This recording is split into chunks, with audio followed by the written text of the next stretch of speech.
It was a grey afternoon in early October when Miss Jane Marple stepped down from the little branch-line train at the station of Much Benham. The air carried the sharp, sweet scent of damp leaves and wood smoke, the unmistakable perfume of an English autumn. She pulled her old but well-made tweed coat a little closer and smiled with quiet pleasure. Though she had not visited Wickham Green in nearly 15 years, the place still felt like coming home to a half-remembered dream. Her old school friend, Dolly Bantry, had written in her usual breathless manner, "Do come, Jane dear. The most extraordinary thing has happened. There's a dead Warlock in the village, and everyone is behaving quite ridiculously. I need your common sense before we all lose our heads." Miss Marple had smiled at the letter, folded it neatly, and decided that a short visit would do her good. St Mary Mead had been rather quiet of late, and a change of air, even one scented with talk of witchcraft, was not unwelcome. Dolly was waiting for her on the platform, looking exactly as Miss Marple remembered, plump, cheerful, and still wearing far too much rouge. The two women embraced with genuine affection. "Jane, you haven't changed a bit," Dolly declared. "Still looking as though butter wouldn't melt in your mouth while your brain works like a steel trap. Come along, the car is outside. I've put you in the blue room. It has the best view of the green." As they drove the short distance to Wickham Green, Dolly chattered without pause. "You remember the old tower at the end of the lane? The one they used to say was haunted even when we were girls?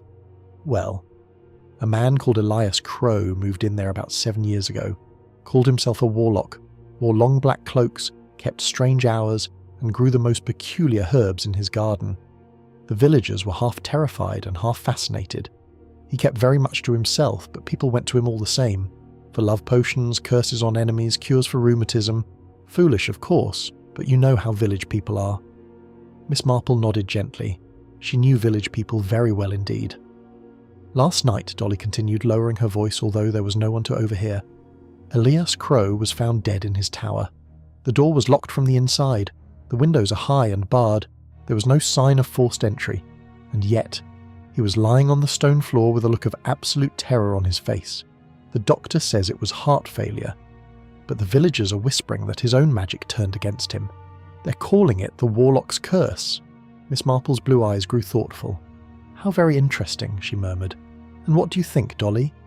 "I think someone helped the curse along with a more ordinary method," Dolly said bluntly. "But no one can work out how. The police from Much Benham have been poking about, but they seem quite out of their depth. That's why I sent for you." The car turned into the main street of Wickham Green. It was a pretty village, with honey-coloured stone cottages, a small Norman church, and a wide green where ducks paddled in the pond. But today the green felt different. Groups of people stood talking in low voices. Women clutched their shopping baskets a little tighter. Some children who should have been playing were nowhere to be seen. Dolly's house, Gossington Hall, stood at the edge of the village, comfortable and slightly shabby in the way old houses often are. A fire was already burning in the drawing room when they arrived, and tea was laid out with scones, strawberry jam, and a large seed cake. Miss Marple settled into an armchair with a sigh of contentment. "Now, Dolly, tell me everything from the beginning. Leave out nothing, even the smallest details. One never knows what may prove important." Dolly needed no second invitation. Over tea she recounted how Elias Crowe had arrived one rainy evening 7 years earlier, with only 2 suitcases and a black cat. He had bought the old tower outright from the estate of old Sir Henry Wickham. At first the villagers had been suspicious, but gradually they had grown used to his strange ways. Some even claimed his remedies worked wonders. Mrs. Abbott's warts had disappeared after she bought one of his ointments. Young Tommy Greer swore the love charm Elias sold him had made pretty Sally Martin finally notice him. But there were others who disliked him intensely, Dolly said, helping herself to another scone. Old Mr. Pendergast, the vicar, preached against him more than once, called him a servant of the devil. Then there's Colonel Fortescue. He accused Elias of poisoning his dogs after they dug up some plants in the Warlock's garden. And let's not forget young Raymond Blake. He's the local solicitor's son, rather handsome in a brooding sort of way. He was seen arguing with Elias only 2 days ago, something about money, I believe. Miss Marple listened quietly, her knitting needles clicking steadily. She had brought her latest piece of knitting, a soft grey shawl for the vicar's wife's new baby. The familiar rhythm helped her think. "And the body?" she asked softly. Who found poor Mr. Crowe?" "His housekeeper, Mrs. Higgs. She goes in 3 mornings a week to clean and cook. She has her own key, but yesterday morning the door was bolted from inside. She knocked and knocked, then went round to the back and saw him through the window lying there. The police had to break the door down. Inside, everything was neat and tidy except for the body. There were strange symbols drawn on the floor in chalk, and a half-burnt black candle still smoking on the table. His big book of spells lay open beside him." Miss Marple's needles paused for a moment. "How very theatrical," she murmured. "Almost too theatrical, one might say." Dolly leaned forward, eyes bright with excitement and a touch of fear. "That's what I thought. Jane, you don't really believe in all this witchcraft nonsense, do you?" Miss Marple smiled gently. "My dear Dolly, I believe in human nature, and human nature is capable of far more surprising things than any spell or curse. Tell me, was there anything valuable in the tower? Money, jewellery, papers?" "That's the strange part," Dolly replied. "Elias wasn't rich, but he did have quite a collection of old books and some rather fine silver. Nothing was touched. His wallet was still in his pocket with £20 in it, so it doesn't look like ordinary robbery." Miss Marple nodded slowly. Outside, the light was beginning to fade. A mist was rising from the meadows beyond the garden. Yeah, somewhere in the distance, a dog howled. A long, mournful sound that made both women shiver slightly. "I think," said Miss Marple at last, "that tomorrow morning I should very much like to pay my respects at the tower, and perhaps have a little chat with Mrs. Higgs. One can learn a great deal from housekeepers, you know. They see everything." Dolly reached over and squeezed her friend's hand. "I'm so glad you're here, Jane. This business has made everyone jumpy. Even the vicar looked pale when I saw him this morning. It's as if the whole village is holding its breath, waiting for the next terrible thing to happen." Miss Marple gazed into the fire, her expression serene but her mind already busy with small, sharp observations. She'd noticed the way Dolly's hands trembled slightly when she spoke of the dead man. She had seen the nervous glance the maid gave towards the windows when she brought in fresh tea, and she had caught the faint scent of fear beneath the comfortable smell of wood smoke and baking. Wickham Green had changed since her last visit, or perhaps it had not changed at all. Beneath the pretty surface, the old human passions, jealousy, greed, revenge and love gone sour, were still very much alive.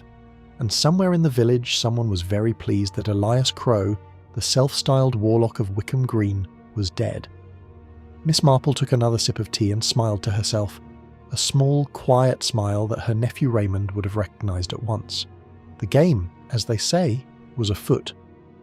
The following morning dawned crisp and clear, with that particular sharpness in the air that makes one feel glad to be alive, unless, of course, one happens to be thinking of murder. Miss Marple breakfasted lightly on toast and marmalade, then set out with Dolly Bantry towards the old tower at the far end of Wickham Lane. The walk was pleasant, the hedges still heavy with dew, and blackbirds called from the brambles as they passed. As they approached the tower, Miss Marple studied it with quiet interest. It was a sturdy, square-built structure of grey stone, probably 16th century, with narrow windows set high in the walls and a heavy oak door that now stood slightly ajar after the police had forced the lock. Ivy climbed one side, but the rest looked bare and forbidding. A small, neglected garden surrounded it, where strange herbs and plants grew in untidy clumps. The air carried a faint, bitter scent that reminded Miss Marple of old apothecary shops. Mrs. Higgs was already there, a thin, anxious-looking woman in her late 50s, wiping her hands nervously on her apron. She had clearly been crying. Her eyes were red-rimmed and her mouth trembled when she spoke. "Oh, Mrs. Bantry, and this must be your friend from St. Mary Mead. I don't know what to do with myself today. The poor gentleman lying there cold as stone, and all them symbols on the floor. It gives me the shivers even now." Miss Marple laid a gentle hand on the housekeeper's arm. "My dear Mrs. Higgs, it must have been a terrible shock for you, finding him like that. Would you mind showing us exactly what you saw? Sometimes talking about it helps to put things in order." Mrs. Higgs hesitated, then nodded. She led them inside. The ground floor was one large circular room with a stone-flagged floor. A narrow spiral staircase led upward to the upper chambers. The air smelled of candle wax, dried herbs, and something metallic that Miss Marple could not quite place. The chalk symbols were still visible, strange circles and angular signs drawn around the spot where the body had lain. A heavy oak table stood near the window, and on it rested a large leather-bound book, its pages open to a chapter titled Invocations for Protection. A half-burnt black candle had dripped wax in a long, accusing finger across the wood. "He was lying right here," Mrs. Higgs said, pointing with a shaky finger. Face down, one arm stretched out as if he was trying to reach the door.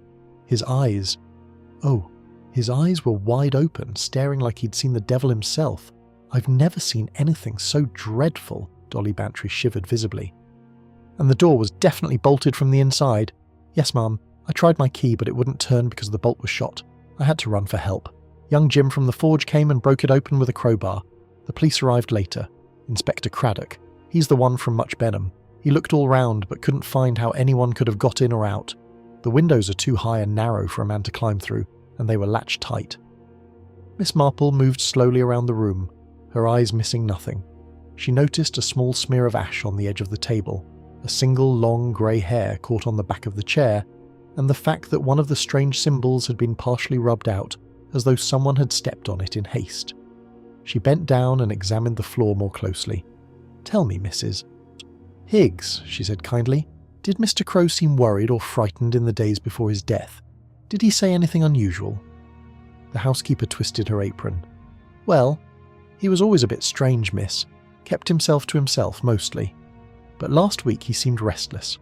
He kept looking over his shoulder when he went out into the garden, and he burned a lot of papers in the fireplace upstairs. I found the ashes when I was cleaning. He also told me not to let anyone in except his usual visitors, said there were people who wished him harm." "Usual visitors?" Miss Marple asked, her voice soft as thistledown. "Oh, there weren't many. Young Mr. Blake came sometimes. Raymond Blake, the solicitor's son. They'd argue about money, I think.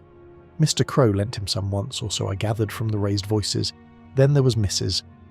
Letitia Moore. She's the widow who lives in the big house by the church. She came for readings, as she called them, always left looking pleased with herself.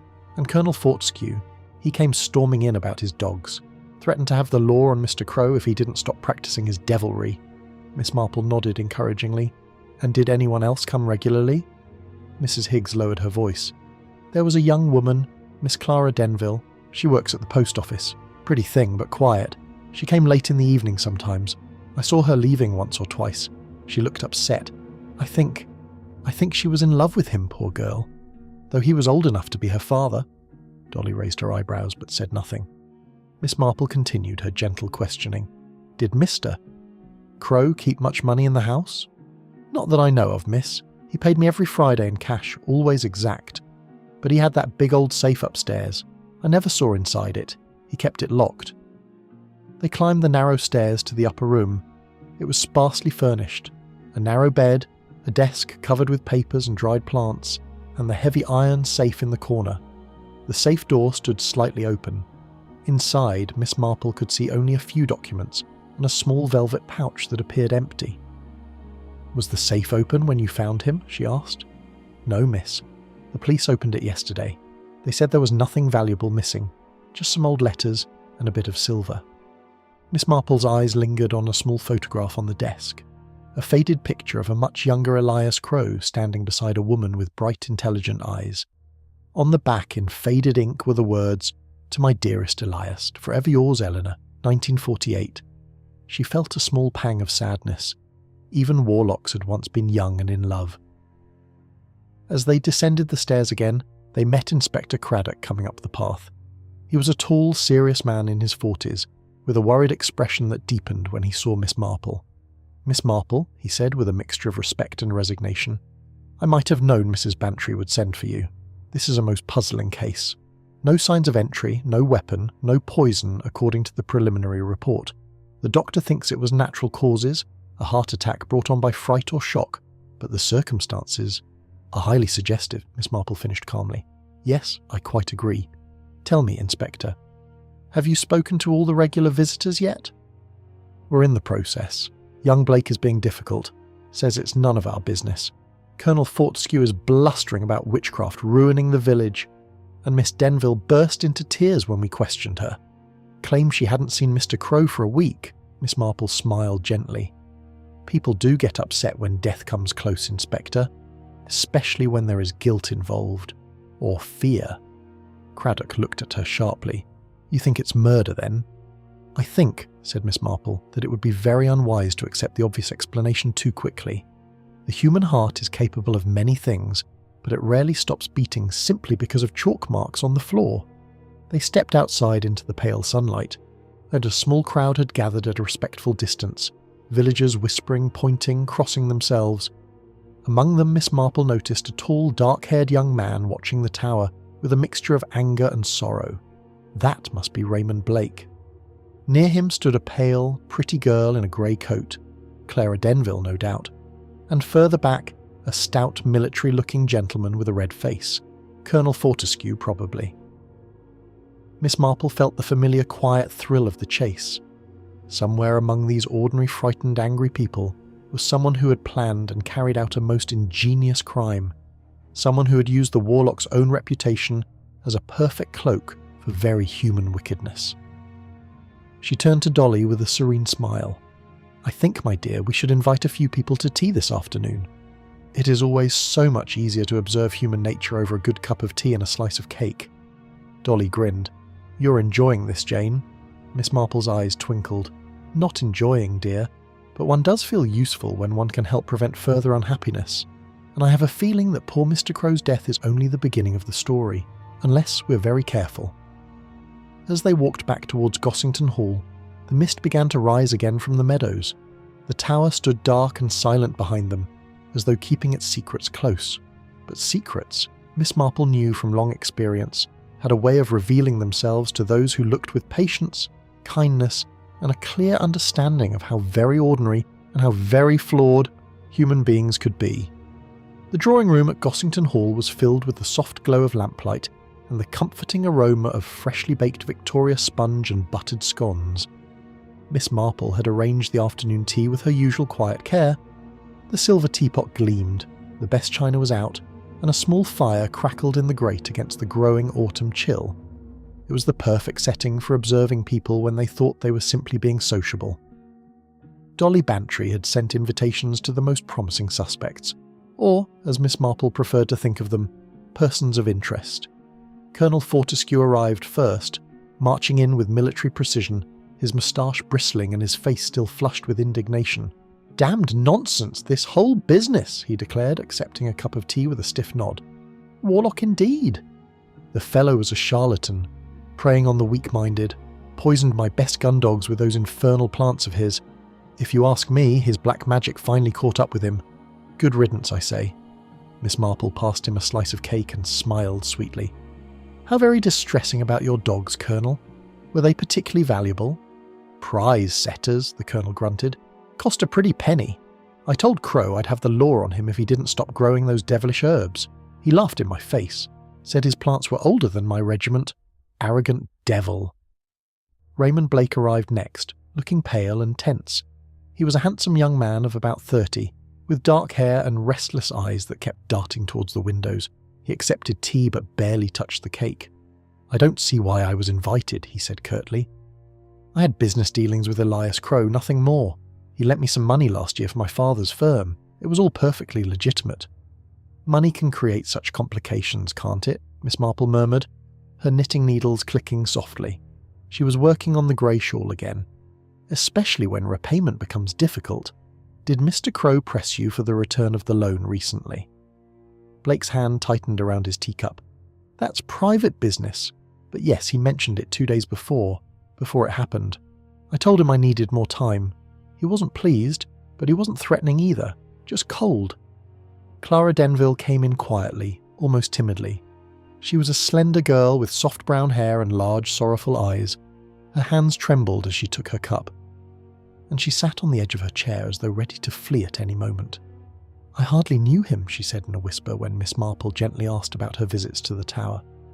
I only went there a few times to deliver parcels from the post office. He ordered books sometimes, that's all. Dolly Bantry, who had been listening with barely concealed interest, could not resist. But Mrs. Higgs said you visited in the evenings, my dear. Rather late for delivering parcels, wasn't it? Clara's cheeks flushed crimson. Tears welled up in her eyes. He was kind to me. He listened when no one else would. My father, He drinks, you see, and things at home are difficult. Mr. Crowe gave me advice and sometimes a little money to help. He never asked for anything in return. He was a good man, whatever people say about him." Miss Marple's expression softened with genuine compassion. "It is hard when one loses a friend who understood one's troubles. You must have felt very grateful to him."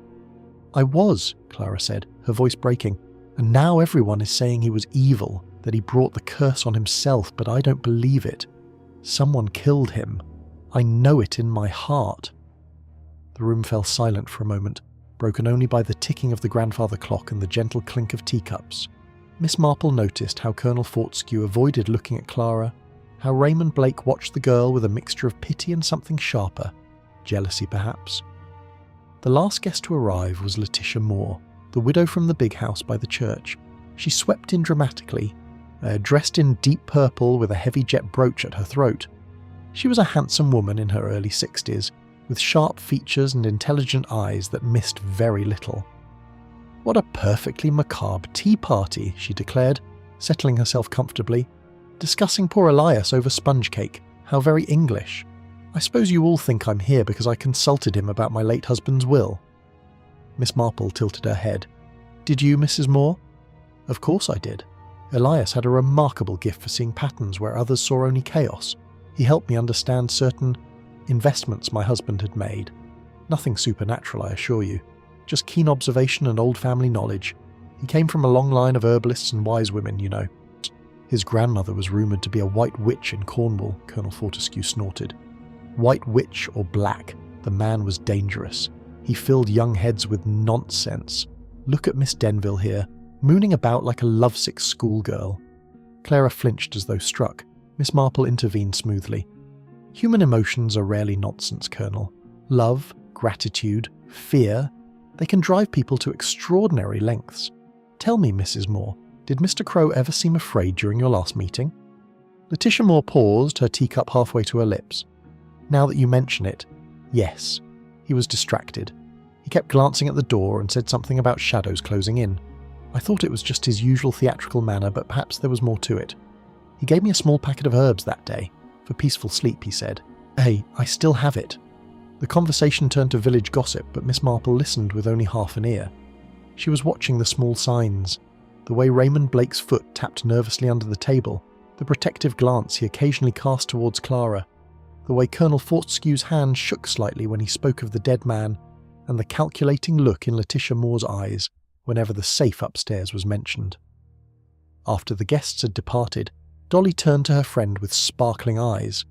"Well, Jane, what did you make of them? I thought young Blake looked positively guilty, and that Moore woman is as sharp as a tack." Miss Marple folded her knitting and stared into the fire. "They are all hiding something, my dear. Colonel Fortescue is consumed by anger over his dogs. A small thing. But small things can grow into large hatreds. Raymond Blake is worried about money and perhaps about Clara's feelings for the dead man. Clara herself is grieving deeply and feels guilty for not being able to help him. Mrs. Moore, she is the most composed, but I noticed she asked twice whether anything had been taken from the safe. That interests me." Dolly leaned forward. "Do you think one of them killed him?" Miss Marple shook her head slowly. "Not yet, Dolly. We have motives, but no method. The locked room is the key. How does one murder a man inside a bolted tower with no way in or out? It is a classic puzzle, and I believe the solution lies not in magic, but in something very simple and very human." She rose and walked to the window. Outside, night had fallen completely. The village green was dark except for the faint glow of lamps in cottage windows. In the distance, the tower loomed like a silent sentinel. "Tomorrow," Miss Marple said quietly, "I should like to speak to the vicar, and perhaps examine that book of spells more carefully. One can learn a great deal from what people pretend to believe." Dolly sighed. "You make it sound almost peaceful, Jane, but I can feel it. There's fear in the village tonight. People are locking their doors early. Even the children are whispering about curses." Miss Marple turned back, her face gentle but her eyes clear and determined. "Fear is a useful thing, Dolly. It makes people careless, and when people are careless, they reveal truths they would rather keep hidden." She thought of the faded photograph on Elias Crowe's desk, the half-rubbed symbol on the floor, the empty velvet pouch in the safe, and the trembling hands of young Clara Denville. Somewhere in Wickham Green, someone was breathing easier now that the Warlock was gone. Someone who had used fear itself as a weapon. Fear of the supernatural to cover a very ordinary, very cold-blooded crime. Miss Marple smiled faintly. A small, sad smile. Human nature never changes, does it? We reach for magic when we cannot face our own hearts, but in the end, it is always the human touch that betrays us. The fire crackled, sending a shower of sparks up the chimney. Outside, a light rain began to fall, pattering softly against the windows like gentle, insistent fingers. The game had deepened. The rain had continued through the night, turning the lanes of Wickham Green into soft, muddy tracks that clung to one's shoes like guilty secrets. Miss Marple nevertheless set out early the next morning, armed with an umbrella and an expression of mild determination. She had decided that a visit to the vicarage was in order. The Reverend Ambrose Pendergast had been mentioned more than once, and she had long ago learned that vicars often knew more about their parishioners' souls than the parishioners themselves realised. The vicarage was a comfortable, rambling house next to the Norman church, its garden bright with late chrysanthemums despite the weather. The Reverend himself opened the door, a tall, thin man in his late 50s with thinning grey hair and worried blue eyes behind steel-rimmed spectacles. He looked as though he had not slept well. "Miss Marple, Mrs. Bantry telephoned to say you might call. Please come in. The study fire is lit. It's dreadfully damp this morning." He led her into a book-lined room that smelled of old leather and pipe tobacco. A small fire burned bravely in the grate. Miss Marple accepted a chair and a cup of rather weak tea with her usual graciousness. "I understand you had strong views about Mr. Elias Crowe," she began gently, after the first polite exchanges. The vicar sighed deeply and rubbed his forehead. "Strong views? Yes, I suppose I did. I preached against superstition and the dangers of dabbling in the occult. Wickham Green has always had whispers of witchcraft. Old stories from the time of the Civil War, when a woman was hanged on the green for consorting with the devil. I feared Crowe was stirring up those old shadows again. People were coming to him instead of to the church. Love potions, curses, protection from evil. It was all nonsense, of course, but dangerous nonsense. It weakened faith." Miss Marple nodded sympathetically. "And did Mr. Crowe ever attend your services?" "Once or twice, out of curiosity, I think. He sat at the back and listened with a faint smile, as though he found it all mildly amusing. After the service he would say something like, 'Your God and my old gods are not so different, Vicar. Both demand belief.' It unsettled me." He paused, staring into the fire. "I argued with him, Miss Marple, more than once. The last time was only 10 days ago. I told him he was leading weak souls astray, especially young Clara Denville. She had begun to spend too much time at that tower. I feared for her spiritual welfare." "And how did he respond?" Miss Marple asked, her knitting once more in her lap. The steady click of needles seemed to comfort the vicar. He laughed, not unkindly, but with genuine amusement. He said Clara was safer with him than with half the young men in the village. Then he grew serious and said, "There are real devils in Wickham Green, Vicar. They wear ordinary faces and carry ordinary grudges. My magic is only herbs and old knowledge. Theirs is colder." I asked what he meant, but he would say no more. Miss Marple's eyes sharpened. Did he seem afraid? Not afraid exactly. Watchful. As though he knew someone wished him harm but could not quite believe it would come to violence. The vicar leaned forward. "Miss Marple, I must confess something. On the night he died, I walked past the tower late in the evening, around 10 o'clock. I couldn't sleep and thought a walk might clear my head. I saw a light in the upper window and a shadow moving about. Then the light went out suddenly. I thought nothing of it at the time, but now—" He trailed off, looking troubled. Miss Marple spoke softly. "Did you see anyone else near the tower?" "No one. The lane was empty. But I did notice that the side gate into the garden was open. Mr. Crowe usually kept it locked at night." They sat in silence for a moment. Outside, the rain pattered steadily against the window panes. Miss Marple thought of the half-rubbed chalk symbol, the empty safe, and the faded photograph of a woman named Eleanor. "Vicar," she said at last, "do you believe in evil?" The Reverend Pendergast looked startled. "Of course. As a Christian—" "I mean human evil," Miss Marple interrupted gently. "The kind that grows slowly from small resentments, jealousies, and fears until it becomes strong enough to kill. Not dramatic black magic, but something quieter and far more dangerous." He nodded slowly. "Yes, I fear that is what we're facing here. Someone used the atmosphere of superstition that Crowe himself helped create to cover their tracks. It is diabolically clever. Miss Marple rose to leave. You have been most helpful. One more thing. Did Mr. Crowe ever speak of his past? Of a woman named Eleanor, perhaps? The vicar looked surprised. Once, very briefly. He said she had been the love of his life but had died young. He never married because of it. He kept her photograph, I believe. A sad story. Even Warlocks have hearts, it seems. As Miss Marple walked back through the rain, umbrella held high, she turned these new pieces over in her mind. The open side gate. The light going out suddenly at 10 o'clock. The vicar's unease, and the persistent shadow of money. Raymond Blake's debt. The safe that had been opened but apparently not emptied of anything valuable. She found Dolly waiting anxiously at Gossington Hall. Any luck, Jane? The vicar always looks as though he's carrying the sins of the whole parish on his shoulders. Miss Marple removed her wet coat and warmed her hands by the fire. He's a good man, Dolly, but frightened, like everyone else. He saw a light in the tower the night of the murder and noticed the garden gate open. That may prove important. Now, I think it is time we had a little talk with young Miss Denville. Alone, if possible. They found Clara at the small post office sorting letters with mechanical movements. Her eyes were swollen from crying. When Miss Marple suggested a quiet cup of tea at the village tea room, the girl agreed almost gratefully, as though glad to escape the curious glances of the other customers. They sat in a corner by the window. Clara stirred her tea without drinking. He wasn't a warlock, she said suddenly, her voice low and fierce. Not in the way people think. He studied old books, yes, and knew about herbs that could heal or harm. But he was lonely. His wife, Eleanor, died in childbirth years ago, along with their baby. He told me once that the pain never left him. That's why he helped people. He said if he couldn't save his own family, at least he could ease other people's suffering. Miss Marple reached across and patted the girl's hand. You cared for him very much. Clara nodded, tears slipping down her cheeks. I loved him. Not like a husband. He was too old for that. But like a father I never had. He gave me courage to stand up to my own father when he drank too much. He even promised to help me train as a nurse if I wanted, and now he's gone, and everyone is saying horrible things about him. Did he ever give you anything to keep safe? Miss Marple asked gently. Clara hesitated, then reached into her coat pocket and drew out a small worn envelope.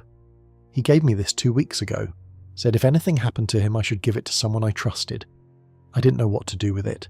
It's just a letter addressed to my dear Eleanor, but it's not finished, and there's a key inside.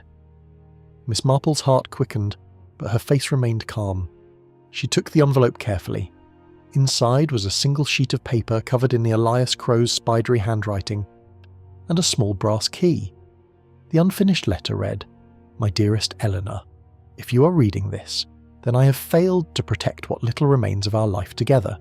The shadows I feared have grown long. Raymond believes I cheated him. The Colonel wants revenge for his dogs, and even Letitia has begun to look at me with different eyes since she learned about the contents of the safe. But the greatest danger is closer than they know. The key opens the small compartment at the back of the safe. Guard what you find there. It is all I have left to give. With all my love, always, Elias. Miss Marple folded the letter with great care. My dear, you did the right thing in keeping this. Would you trust me to look after it for a little while? Clara nodded. Yes, you seem kind, like he was. As they left the tea room, Miss Marple felt the weight of new responsibility. The key in her handbag seemed to grow heavier with every step. The safe had been searched, but apparently not thoroughly enough. There was a hidden compartment. She and Dolly returned to the tower that afternoon with Inspector Craddock's reluctant permission. The brass key fitted perfectly into a narrow slot at the very back of the iron safe. With a soft click, a small panel slid open.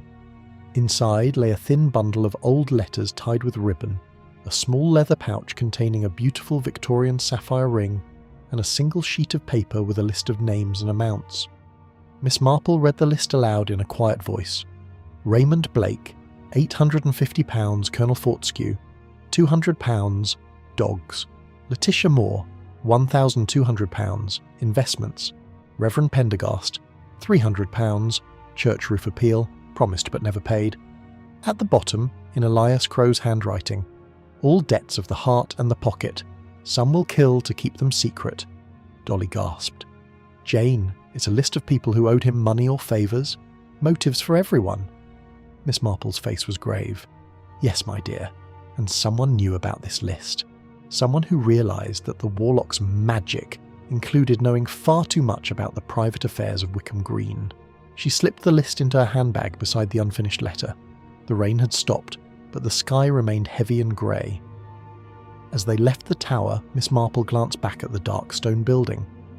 For a moment she almost imagined she saw a figure at the high window, a shadow watching them depart. But when she looked again, there was nothing. Only the wind moving through the ivy, and the growing certainty that the killer was someone who had sat drinking tea in Dolly's drawing room the previous afternoon. Someone whose human weaknesses had finally overcome their fear of discovery. The locked room was beginning to unlock its secrets, one small, ordinary clue at a time. That evening Gossington Hall felt unusually quiet. The rain had returned, drumming steadily on the roof and turning the garden paths into glistening ribbons of mud. Miss Marple sat by the drawing-room fire, the small bundle from the hidden compartment of the safe resting on the table beside her. She had spread out the letters, the sapphire ring, and the damning list of names. Dolly Bantry paced restlessly, occasionally stopping to peer over her friend's shoulder. Jane, this is dynamite, Dolly said, her voice a mixture of excitement and genuine concern. Every single one of them had a reason to want Elias Crowe silenced. Raymond owed him a large sum, enough to ruin his father's solicitor practice if it came out. The Colonel was furious about his dogs and had threatened violence.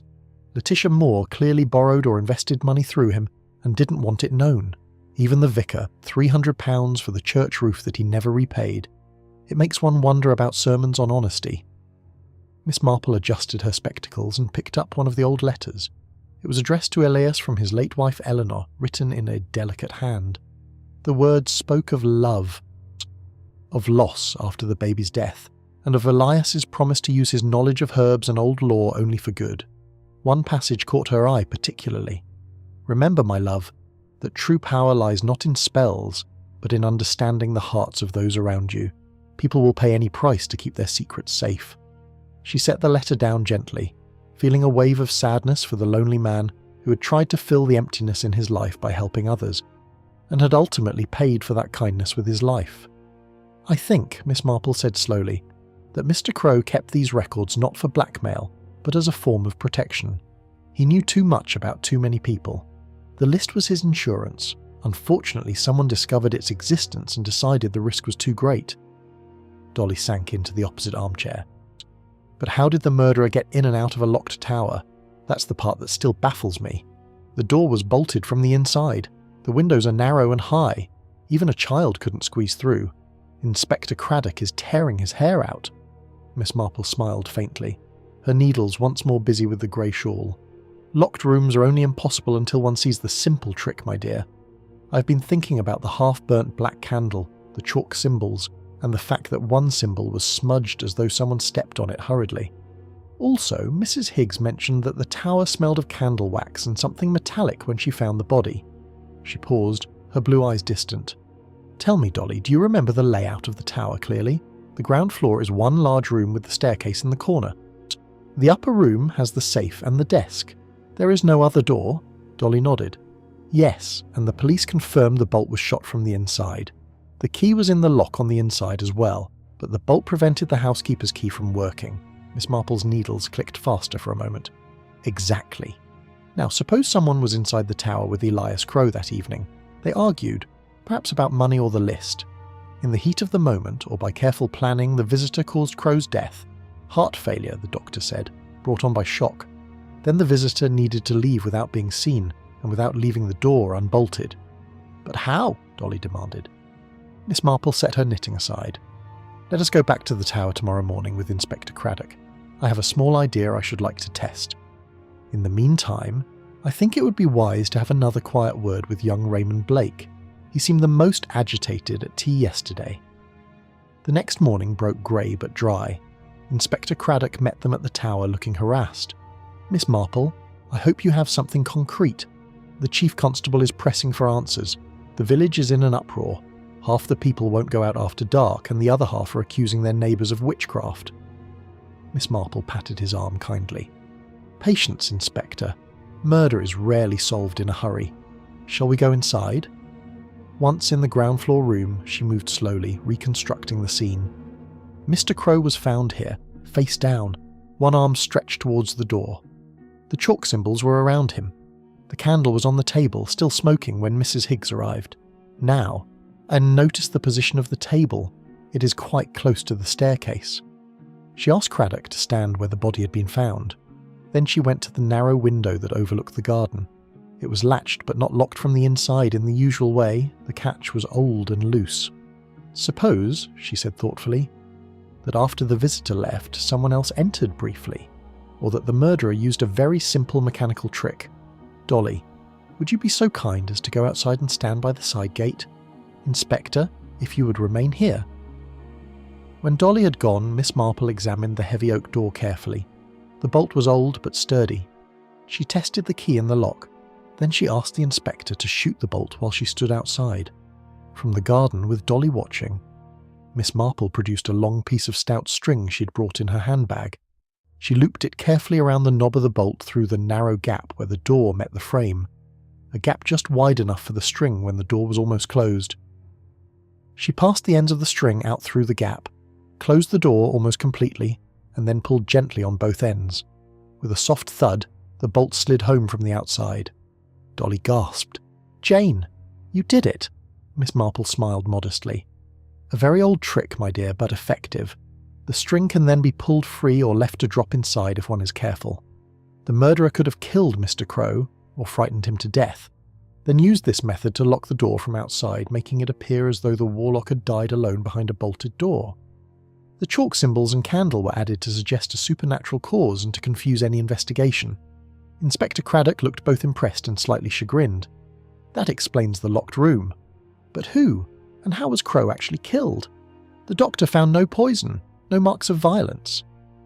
Miss Marple's face grew serious. "I believe the shock was real. Someone confronted him with knowledge that terrified him, perhaps threatened to expose his own secrets, or use something he feared deeply. Remember, he was a man who had lost his wife and child. Fear can stop a heart as surely as any poison, especially if the victim has a weak heart, which the doctor hinted at."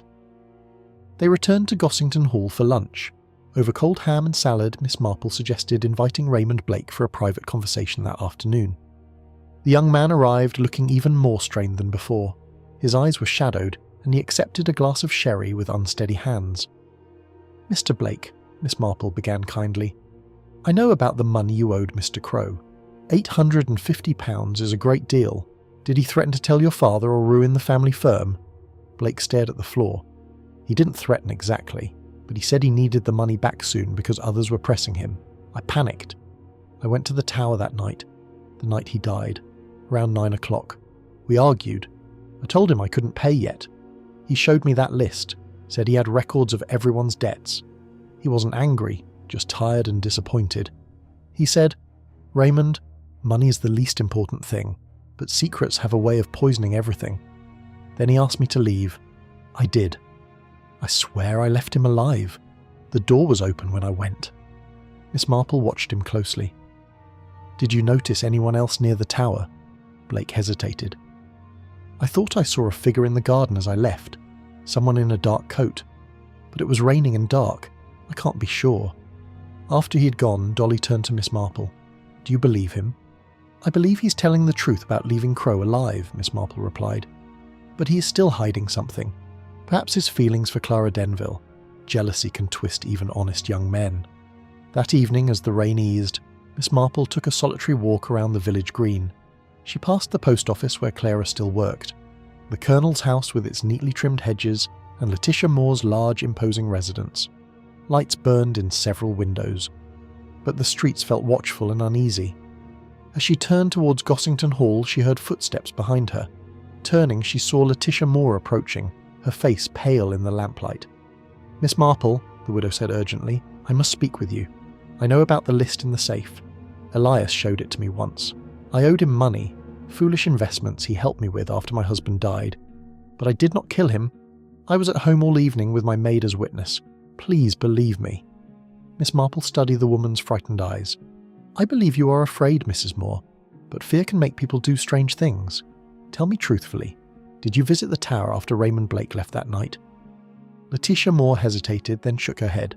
"No, but I saw Colonel Fortescue walking in that direction around 9:30, and he looked angry." The pieces were beginning to fit together, yet one vital element was still missing, the exact trigger that had caused Elias Crowe's fatal shock. Miss Marple returned home thoughtful. The human heart, she reflected, was a fragile and complicated thing. Greed, love, pride, and old grief had all played their parts in this tragedy. And somewhere in Wickham Green, the person who had pulled the string to lock the door from outside was still moving freely among neighbours, pretending normalcy while carrying the heavy weight of murder. She looked up at the dark shape of the tower in the distance. For a moment she almost fancied she heard a faint, mournful cry carried on the wind, the voice of a lonely warlock who had understood too much about human nature, and paid the ultimate price for that understanding. Tomorrow, she would speak to the Colonel. The net was closing, slowly but surely. The following morning brought a thin, watery sunshine that did little to lift the heavy atmosphere hanging over Wickham Green. Villagers went about their business with hurried steps and lowered voices, casting suspicious glances at one another as though the curse of the Warlock might suddenly leap from neighbour to neighbour. Miss Marple, however, moved with her usual quiet purpose. She had decided it was time to confront Colonel Fortescue directly. She found the Colonel in his tidy garden, vigorously pruning rose bushes with more force than necessary. His face was redder than usual, and when he saw her approaching along the path, he straightened up with a grunt. "Miss Marple, is it? Come to accuse me of murder like the rest of them, I suppose. Damned ridiculous business. That Crowe fellow got what was coming to him, but I didn't have a hand in it." Miss Marple smiled pleasantly, unfazed by his bluster. "Good morning, Colonel. What beautiful roses you have. Such care and attention they require, don't they? Rather like human relationships. One small neglect, and they wither." The Colonel harumphed but offered her a seat on the garden bench. He wiped his hands on a large handkerchief and sat down heavily beside her. "If you've come about those dogs, I'll say it again. The man poisoned them. Deliberately. I saw him scattering something in the garden the day before they fell ill. Cost me £200 in vet bills and lost breeding stock. I told him I'd make him pay, one way or another." Miss Marple folded her hands in her lap. "Anger is a very natural response when one loses something dear, Colonel. But did you visit the tower on the night Mr. Crowe died?" Fortescue's moustache twitched. He looked away towards the distant fields. "Might have walked that way. Couldn't sleep. The rain was coming down and I thought a constitutional might clear my head. Passed the tower around 9:30, maybe 10. Saw a light upstairs. Heard raised voices too. Crowe and that young Blake fellow arguing about money from the sound of it. I didn't stop, none of my business." "And after Mr. Blake left?" Miss Marple asked gently. The Colonel shifted uncomfortably. I did go to the side gate. Wanted to have it out with Crowe once and for all about my dogs. The gate was open, which was unusual. I went into the garden and called out. No answer. Then I saw the downstairs light was on. I peered through the window and, well, there he was, lying on the floor. Looked dead already. I panicked. Didn't want to be found there with a corpse. So I left quickly, that's all. I swear it." Miss Marple studied his face. There was fear there, but also a kind of relief at finally telling someone. "Did you touch anything, Colonel? The door, perhaps?" "No, I never went inside. The door was closed. I assumed it was locked as usual. I just turned and walked away as fast as I could. Foolish, I know, but I didn't want the scandal. Old soldier, you understand. Reputation and all that." He looked suddenly older, the bluster gone. "I didn't kill him, Miss Marple. Hated the man, yes. But I'm no murderer. Heart failure, they say. Maybe my dog's deaths weighed on his conscience and brought on the attack. Or maybe his own black magic finally turned on him." Miss Marple patted his arm kindly. "Human conscience can be a heavy burden, Colonel. Thank you for being honest with me. One small thing. When you looked through the window, was the black candle already burning on the table?" The Colonel frowned, trying to remember. Yes, there was a candle flickering. Strange symbols on the floor, too. Gave me quite a turn, I can tell you. Looked like the devil's own work. After leaving the Colonel's garden, Miss Marple walked slowly back towards Gossington Hall, her mind turning over the new information. The Colonel had seen the body and the candle through the window, but had not entered. That meant someone else had been inside after Raymond Blake left and before Mrs. Higgs arrived the next morning. Someone who had drawn the symbols, lit the candle, and then used the string trick to bolt the door from outside. Dolly was waiting with fresh coffee and a plate of biscuits. "Well, Jane, did the old warrior confess?" "Not exactly," Miss Marple replied, settling into her chair. "But he has confirmed that Raymond Blake left the tower alive. The Colonel saw the body shortly afterwards but did not go inside. That narrows our window of time considerably. The murderer must have entered soon after Blake departed, confronted Mr. Crowe, caused the fatal shock, arranged the scene with the symbols and candle to suggest witchcraft, and then locked the door from outside using the string method." Dolly shuddered. "It sounds so cold-blooded. Who could plan something like that?" "Someone who knew the tower well," Miss Marple said thoughtfully. "Someone who understood Mr. Crowe's weak heart and knew exactly what would terrify him most. Someone who also knew about the hidden compartment in the safe and wanted that list destroyed or suppressed." She picked up the list again and studied the names. "The vicar's unpaid £300 for the church roof is interesting. A man of God might find it particularly humiliating if his financial lapse became public. Yet I cannot quite see the Reverend committing violence." In the afternoon, Miss Marple paid a second visit to the vicarage. The Reverend Pendergast looked even more careworn than before. He invited her into the study once again, but this time his hands shook as he poured the tea.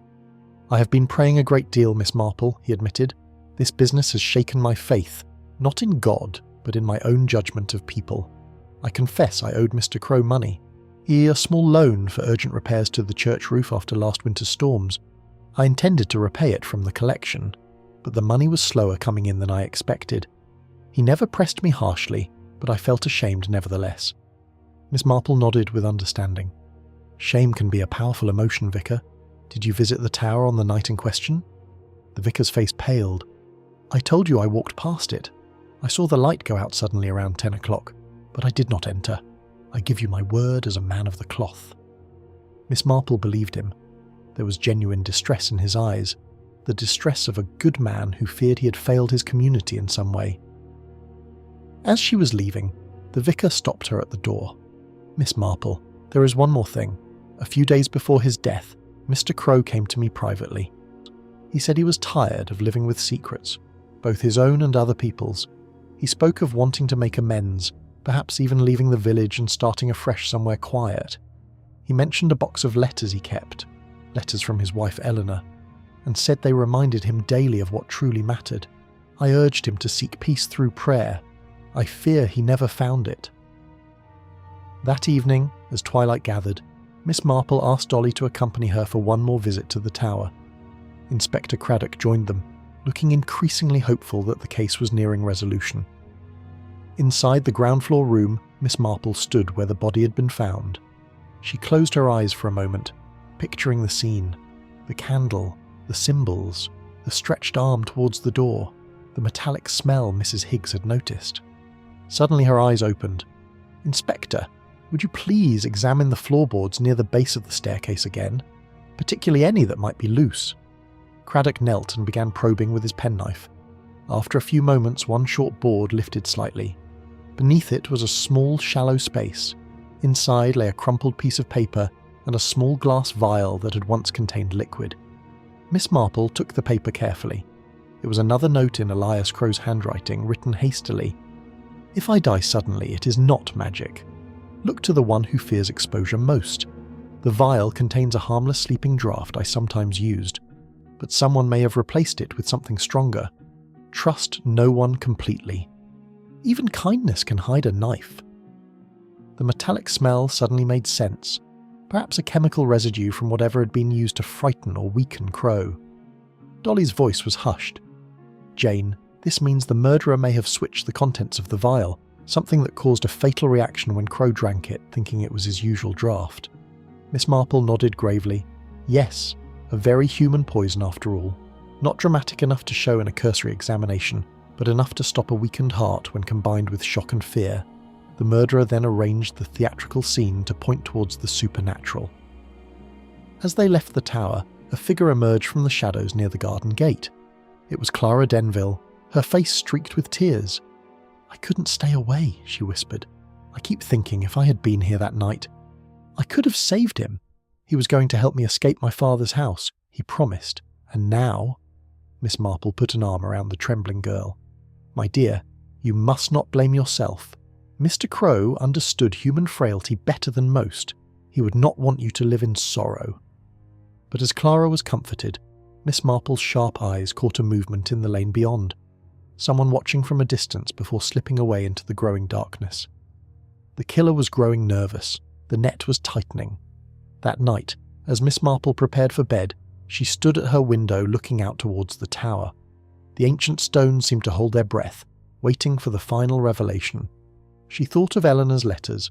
The sapphire ring meant perhaps as a gift for Clara or another, the unpaid debts, the jealousies, and the one person whose fear had finally driven them to the ultimate act of silencing the Warlock forever. Tomorrow would bring the confrontation. And in that moment, Miss Marple felt the familiar quiet sorrow that always accompanied the solving of such puzzles. Sorrow for the victim, for the killer whose humanity had failed them, and for the village whose peaceful surface had been so brutally torn. Human nature, she reflected once more, was both the simplest and the most complex thing in the world. The next day dawned with a pale, hesitant sun that struggled to pierce the lingering autumn mist. Wickham Green seemed to hold its breath. Shops opened later than usual, conversations in the street were brief and guarded, and even the ducks on the green pond moved with unusual quietness. Miss Marple felt the tension like a physical weight as she sat at breakfast with Dolly Bantry, going over the fragments of evidence one final time. "We have almost everything, Dolly," she said quietly, buttering a piece of toast with steady hands. The method of locking the door from outside, the switched vial that likely contained something to weaken or frighten Mr. Crowe into heart failure, the list of debts, the Colonel's sighting of the body, Raymond Blake's argument, the vicar's walk past the tower, and Mrs. Moore's knowledge of the safe. But one piece still eludes me: the exact trigger that caused the fatal shock, and the identity of the person who arranged the theatrical scene afterwards. Dolly poured more coffee, her face serious. You think it's someone who was inside after Blake left and before the Colonel looked through the window?"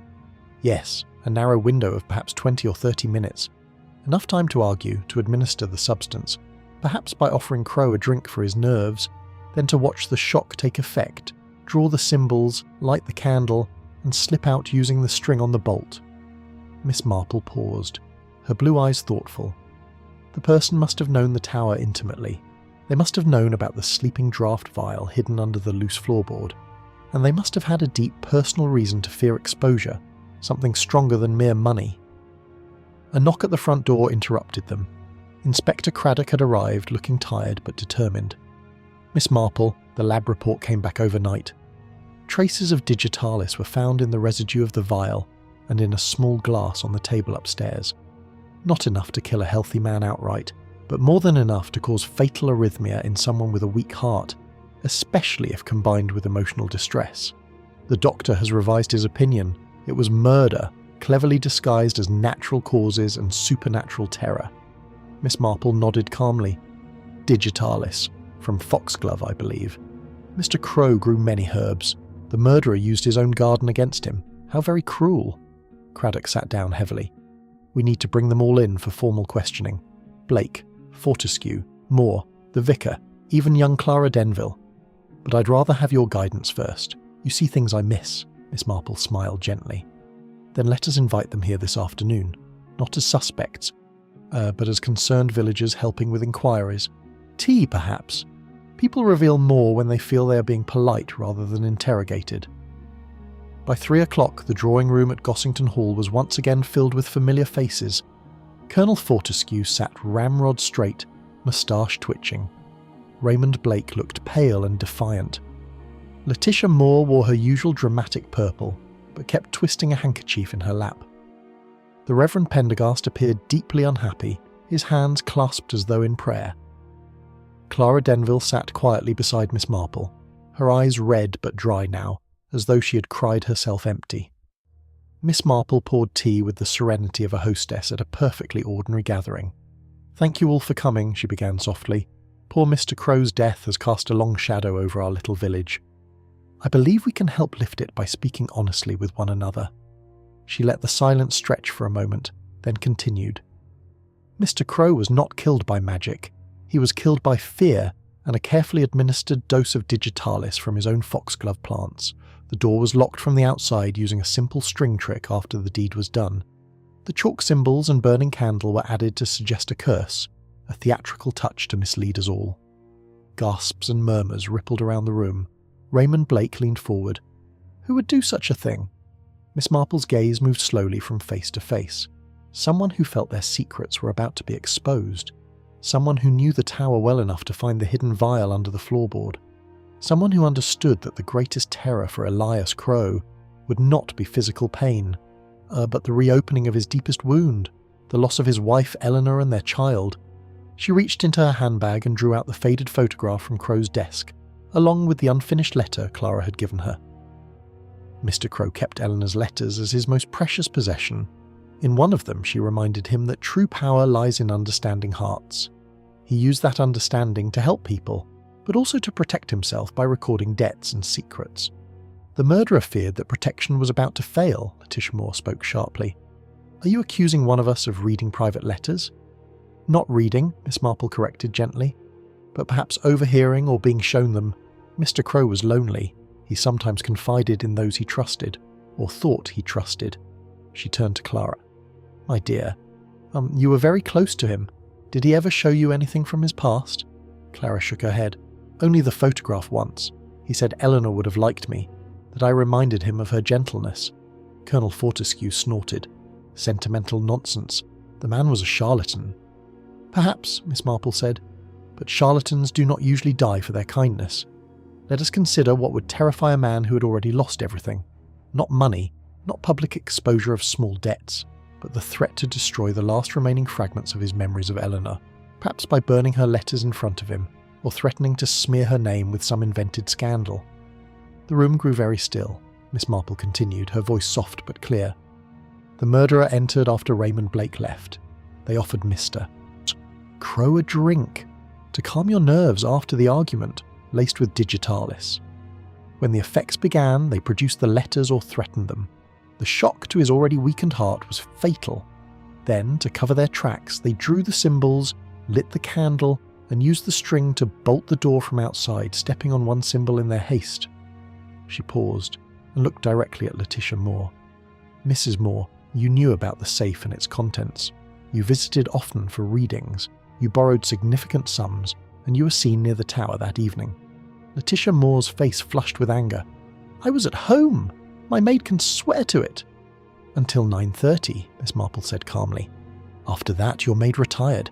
You could have slipped out, but I do not think you did.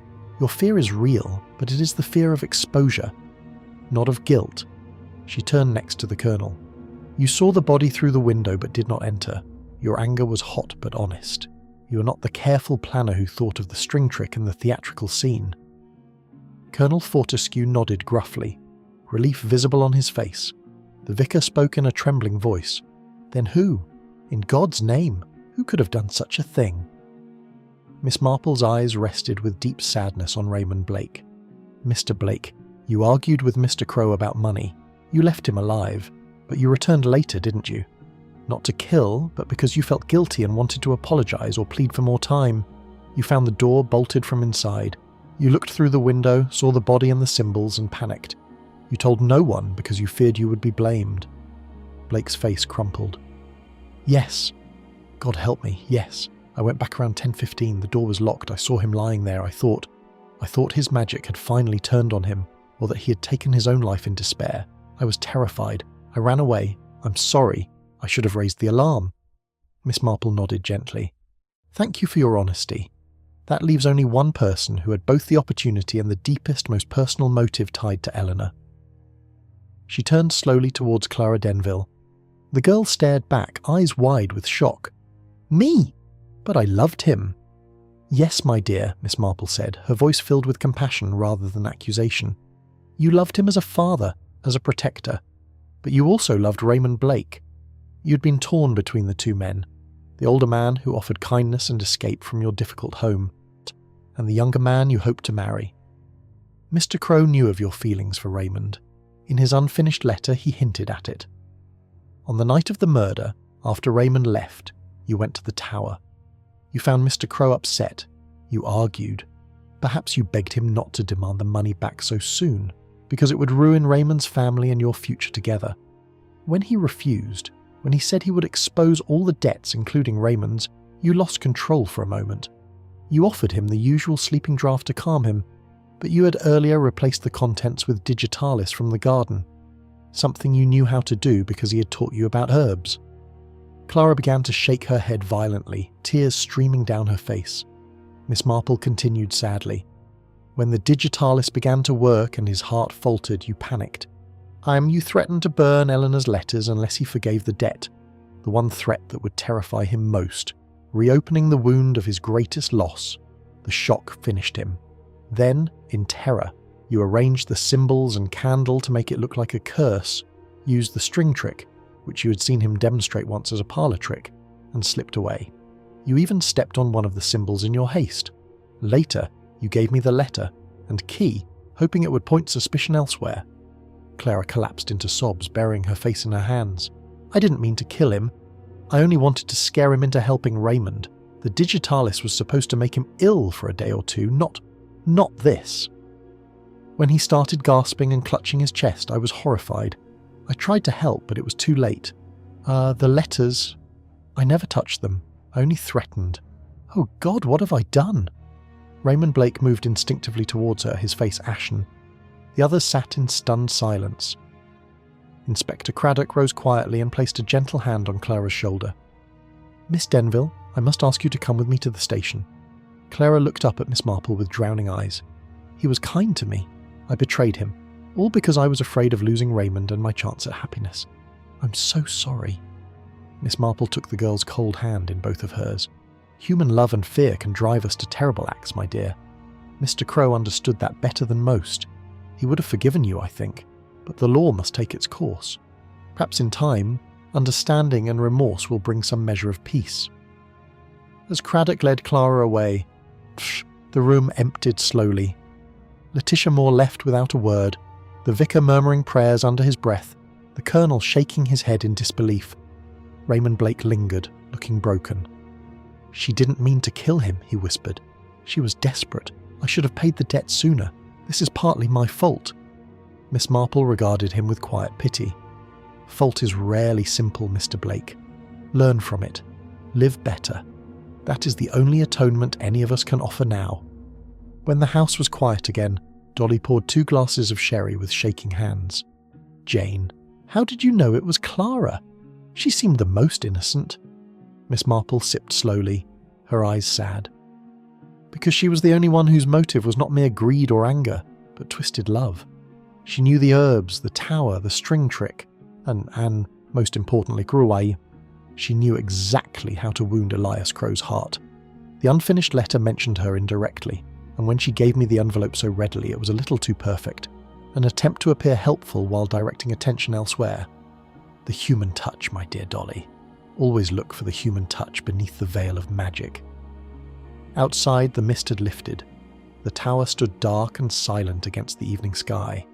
No longer a place of fear, but simply an old stone building holding the echoes of one lonely man's kindness and one young woman's desperate mistake. The Warlock of Wickham Green was gone, but the village would remember that behind every curse, every symbol, every locked door, there beats an ordinary, flawed, and deeply human heart. The days following Clara Denville's confession settled over Wickham Green like a soft, healing mist after a storm. The village, which had held its breath in fear and suspicion, slowly began to exhale. Doors that had been locked early were left ajar again. Children returned to play on the green. The ducks paddled with their old unconcern. Yet beneath the returning normalcy, a quiet sorrow lingered. The sorrow that always follows when ordinary people discover how fragile their own hearts can be. Miss Marple remained at Gossington Hall for a few more days at Dolly's insistence. She spent the time knitting the grey shawl to completion, visiting the church to speak gently with the Reverend Pendergast, and taking quiet walks along the lanes where the autumn leaves now lay thick and golden. She felt no triumph in solving the puzzle, only a deep, familiar melancholy for all the lives that had been touched and altered by one young woman's moment of desperate folly. On her last evening in the village, Dolly arranged a small private supper. Only the 2 old friends sat by the fire in the drawing room. with the curtains drawn against the chill night air. A simple meal of cold chicken, salad, and warm apple tart had been laid out. The atmosphere was subdued but comfortable, the kind of quiet companionship that comes after shared trouble. "I still can hardly believe it was Clara," Dolly said, passing Miss Marple a second helping of tart. She seemed so gentle, so genuinely heartbroken. To think she could plan something so cold, switching the sleeping draught, threatening the letters, using that string trick. Miss Marple set down her fork and looked into the fire. "My dear Dolly, it was never cold planning from beginning to end. That is what makes it so terribly human. Clara went to the tower that night out of love and fear, love for Raymond and fear of losing the future she dreamed of. She took the digitalis on impulse, thinking it would only make Mr. Crowe ill enough to delay demanding the debt. When he grew angry and spoke of exposing everything, including Raymond's ruin, panic overtook her. The threat about Eleanor's letters was born in that moment of terror, the one weapon she knew would strike deepest. Once the digitalis began its work and his face contorted with pain and shock, she realised what she had done. The symbols and candle were a frantic attempt to hide her crime behind the very superstition the village already feared. Even the string on the bolt was something she had seen Elias demonstrate once as a harmless trick. Everything was improvised in horror, not calculated in malice. Dolly sighed heavily.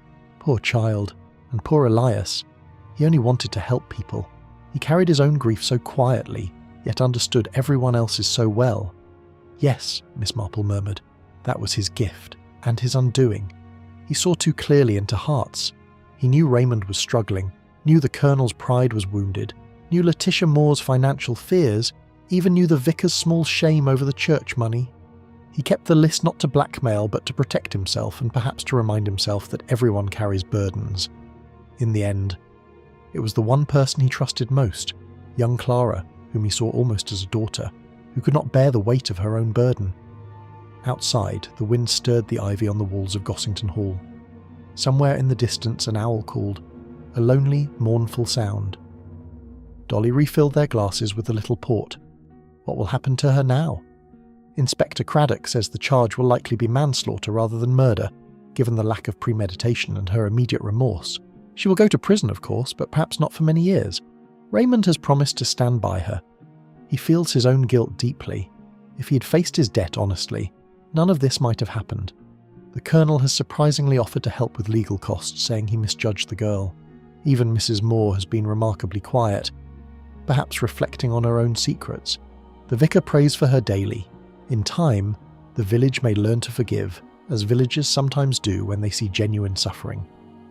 Miss Marple took a small sip of port, her expression gentle but grave. Human nature is strangely resilient, Dolly. We condemn wrongdoing fiercely, yet we also long to understand it. That longing for understanding is what separates us from true evil. Clara did a terrible thing, but she is not evil. She is simply a young woman who let fear twist her love into something destructive. Elias Crowe would have been the first to say that. They sat in companionable silence for a while, listening to the crackle of the fire and the soft ticking of the grandfather clock. At length Dolly asked, "Jane, when did you first suspect it was Clara?" Miss Marple smiled faintly, the small, only wise smile her friends knew so well. "Quite early, though I tried not to let the thought harden too soon. She was the only one whose grief seemed completely genuine and unselfish at first. Yet there were small things. The way she spoke of him, with such tender familiarity. The fact that she knew the tower and its routines better than anyone except Mrs. Higgs. Her hands trembled when she mentioned the herbs he taught her about, and when she gave me the unfinished letter so readily it felt staged, as though she wanted to appear helpful while making sure I saw the names on the list. Most telling of all was her reaction when I mentioned Eleanor. She flinched just slightly. She knew that threatening those memories would break him. Only someone who had been taken deeply into his confidence would have understood that. She paused, her eyes distant. It is always the human touch that betrays us, my dear. The little inconsistencies in emotion, the small lies told out of love rather than malice, the way fear makes even gentle people capable of cruelty. Magic had nothing to do with it. The Warlock's greatest power was simply his kindness, and kindness, when it meets desperation, can be a dangerous thing. Dolly reached over and squeezed her friend's hand. "You've done it again, Jane. You've brought light into a dark corner. The village can breathe again. Even the tower looks less forbidding now, just an old building with sad memories." Miss Marple nodded. "Tomorrow I shall go home to St Mary Mead. The garden will need attention, and there is the new baby's shawl to deliver. Life goes on as it always does, but I shall remember Wickham Green. I shall remember a lonely man who tried to heal others while carrying his own unhealed wound, and a young girl whose love was not strong enough to overcome her fear." Later that night, before retiring, Miss Marple stood at her bedroom window for a long time. The moon had risen, silvering the meadows and the distant shape of the tower. She thought of Elias Crowe lying on the cold stone floor, his last moments filled with terror not of curses, but of losing the last fragile link to the woman he had loved. She thought of Clara in her cell weeping for what she had destroyed. She thought of Raymond, the Colonel, Letitia Moore, and the Vicar, all of them carrying their small shames and learning, perhaps, to be a little kinder, a little more honest with themselves and with one another. Human beings were such contradictory creatures, capable of great selfishness and great generosity, of petty grudges and profound loyalty, of fear that killed and love that endured. In the end, there was no need for spells or symbols. The real magic, Miss Marple reflected with a quiet sigh, was the everyday courage it took to live with one another's flaws and still find reasons to hope. The next morning she took the little branch-line train back to Much Benham, waving goodbye to Dolly on the platform. As the train pulled away, she looked back once at the village nestled among the fields. Wickham Green looked peaceful again, the tower just another landmark against the sky. In her handbag rested a small sprig of rosemary from Elias Crowe's garden, a herb for remembrance. She would press it in her book of old cases when she returned home. Some mysteries, she knew, were never fully solved in the human heart. But understanding, gentle, patient, unflinching understanding, was the closest thing to justice that this imperfect world could offer. And with that quiet thought, Miss Jane Marple leaned back against the seat, closed her eyes, and allowed herself a small, peaceful smile. The Warlock of Wickham Green had spoken his last secret,